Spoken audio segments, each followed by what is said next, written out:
YCP అధినేత జగన్ పై Vijayawada MP Kesineni Sivanath తీవ్ర ఆరోపణలు చేశారు.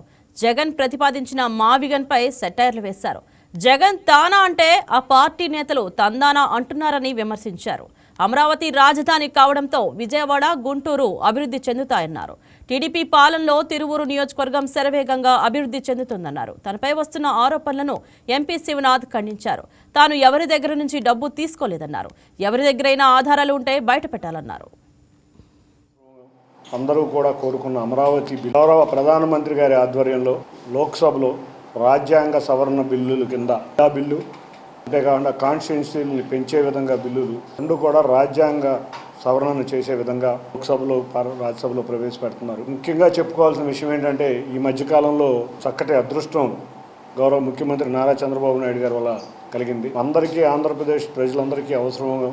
అందరూ కూడా కోరుకున్న అమరావతి బిల్లుని పార్లమెంట్లో ప్రవేశపెట్టినప్పుడు నేను లోక్సభ సభ్యుడిగా ఉంటాం. అంతేకాకుండా మహిళా బిల్లు దేశమంతా ఎప్పుడెప్పుడా అని ఎదురు చూస్తుంది మహిళా బిల్లు గురించి. ఆ మహిళా బిల్లు కూడా రాబోవటం, ఆ వచ్చే మహిళా బిల్లుని మేమందరం కూడా అనానిమస్గా గెలిపించబోతున్నాం. ఇది దేశం యొక్క పురోగతికి నిజంగా ఒక తార్కాణం. చూస్తే మహిళా బిల్లులో ఉన్న కుటుంబంలో ఉన్న మహిళ యొక్క క్రమశిక్షణ ఏ విధంగా ఉంటుంది, కుటుంబం ఎంత బాగుంటుంది, ఆర్థిక పరిస్థితి ఏ విధంగా ప్లాన్ చేసుకోగలుగుతుంది. అంతేకాకుండా అన్ని రంగాల్లో పురుషులతో సమానంగా చేస్తున్నారు. చేసిన అతని రోత పదాన్ని కూడా వీళ్ళు ఏదో పెద్ద గొప్ప పదం లాగా ప్రచారం చేసుకోబోతున్నారు. దాంట్లో ఇక్కడ ఒక నాయకుడు ఉన్నాడు, నన్నేదో విమర్శిస్తే ఇతనికి ఏదో పేరు బాగా వచ్చేస్తుంది, నేను పెద్ద నాయకుడిని అయిపోదాం అనుకుంటున్నారు. ఆ నాయకుడికి నిజంగా చూస్తే ఒక కార్పొరేటర్ కూడా గెలవలేని నాయకుడు. ఆ కార్పొరేటర్ కూడా గెలవలేని నాయకుడు ఏమంటాడంటే ఎంపీ అంటే మట్టి, పీ అంటే ఏంటో ప్యాకాట్ అని. మరి నిజమే, వాళ్ళ ఎంపీలందరూ అదే స్థాయి వ్యక్తులు కాబట్టి వీళ్ళకి వేరేది తెలియదు కాబట్టి ఎంపీ అంటే పదం వాళ్ళకి మట్టి ప్యాకాట్ లాగే కనపడుతుంది. కానీ ఇండియాలో ఉన్న ఎంపీ అంటే మంచి పనులు చేసే వ్యక్తులం కాబట్టి మేము ఎంపీలు అయ్యాం. నువ్వు ఎప్పుడూ అందుకే గెలవలేకపోతున్నావు.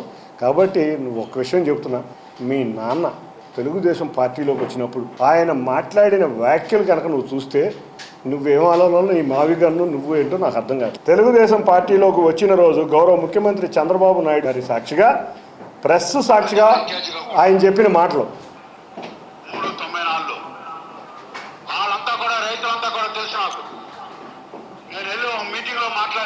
మాట్లాడిన తర్వాత నాకు అర్థమైపోయింది. వాలంటరీగా సంతోషంగా వాళ్ళందరికీ వాళ్ళు మెచ్చి ఇక్కడ మనకు అమరావతి వస్తుంది, క్యాపిటల్ సిటీ వస్తుంది, మేము వాలంటరీగా ఇస్తున్నాం. ఆ తర్వాత మళ్ళీ ఆ ఏరియాలో కానీ ఆ గడప కానీ ఇంతవరకు తొక్కలేదని చెప్పేసి నేను చెప్తాను. అదే కాంగ్రెస్ పార్టీ మీటింగ్ లో కూడా చెప్పడం జరిగింది. వాళ్ళందరికీ వాలంటరీగా ఇస్తున్నారు, వాళ్ళందరికీ వాళ్ళు ముందుకు వచ్చేస్తున్నారు.